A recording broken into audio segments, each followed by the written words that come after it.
மன்மத சிலையோ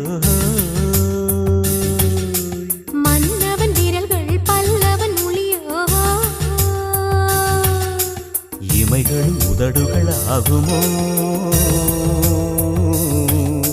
வெட்கத்தின் விடுமுறை ஆயுளின் வரைதான் செம்பூவே பூவே உன் மேகம் நான் வந்தால் ஒரு